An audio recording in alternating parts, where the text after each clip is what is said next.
Colossus is the most advanced lineup optimizer in daily fantasy sports. Lock and exclude players. Adjust player exposure to reduce risk of injury or poor performance. Customize individual projections or upload your own projections.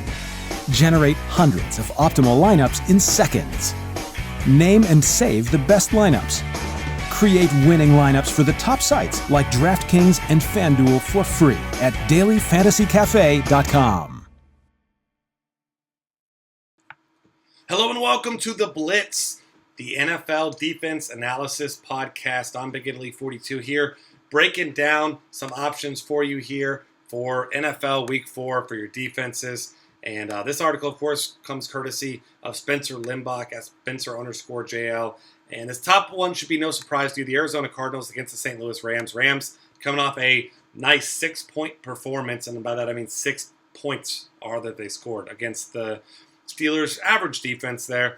And this is a Rams offense that's just absolutely bad.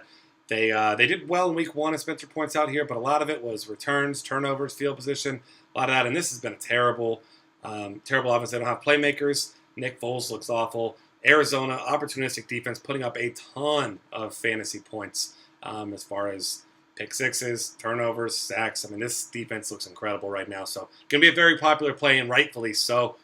This past week's chalk play, the Seattle Seahawks, obviously, they pitched a shutout, and they had a kick return touchdown. Didn't quite put up the monster performance that maybe we were expecting, more of what they were capable of, but they still did well. I mean, they didn't give up any points, got a touchdown.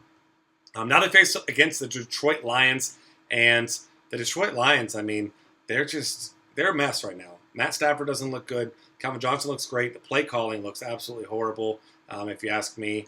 And, I mean, this is an expensive price tag for Seattle, but as Spencer points out here, saying that the Lions will be below average is an understatement. I mean, so far, 2 interceptions, 4 sacks, and 1 fumble last week against Denver.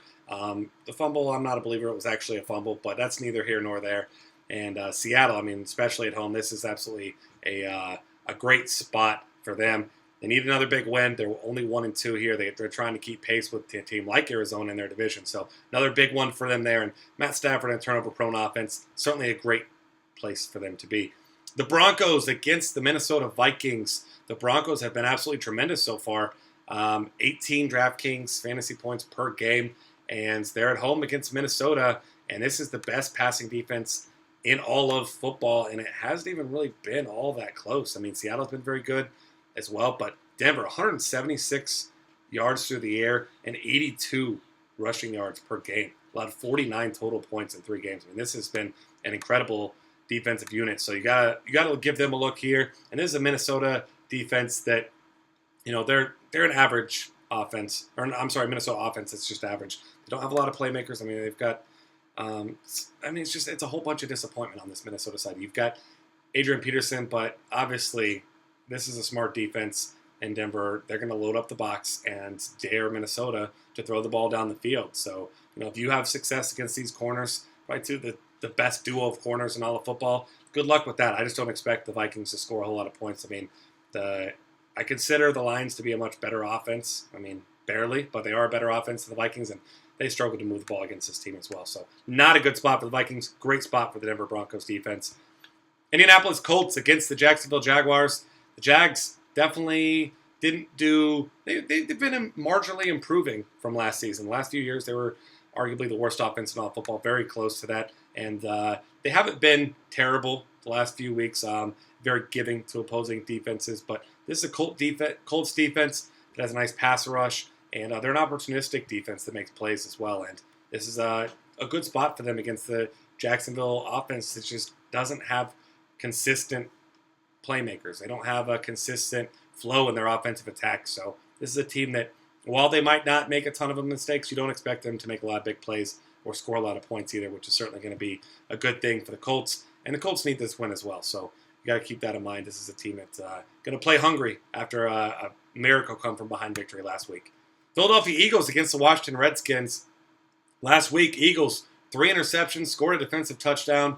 More of what we saw from the Eagles defense last year. And now they get Kirk Cousins, who has been, he's been incredibly giving to opposing defenses. And 4 interceptions so far this season. And The Eagles, since week one, and a very tough matchup against a great offense in Atlanta. I mean, this is a defense that looks very good. Nice GPP play here. They could easily turn one of those turnovers into a touchdown. Next up, one of my favorite GPP plays of the week, the Green Bay Packers against Colin Kaepernick and the 49ers. I mean, the Packers, they aren't a particularly great defense. They're a good defense, but they had 7 sacks on Monday against the Chiefs. They've got a ton of playmakers on this offense. Colin Kaepernick looks absolutely lost. Threw 2 pick sixes before his defense saw the field last week. And any defense with playmakers on it that can take one to the house, which Green Bay certainly has quite a few of those, they can get pressure on the quarterback. Kaepernick's in a really bad spot here, and I love the Packers this week. Chargers against the Brownies.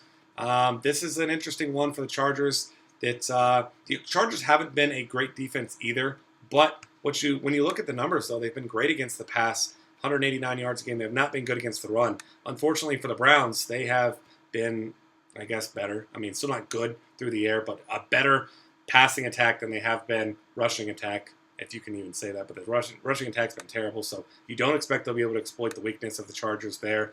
And this is a Chargers defense that, whether it's Josh McCown still the entire game, which it seems like it will be. If Johnny Manziel comes in at some point, if it's not going well, he turns the ball over a ton as well. So that's a nice under-the-radar opportunity for you there.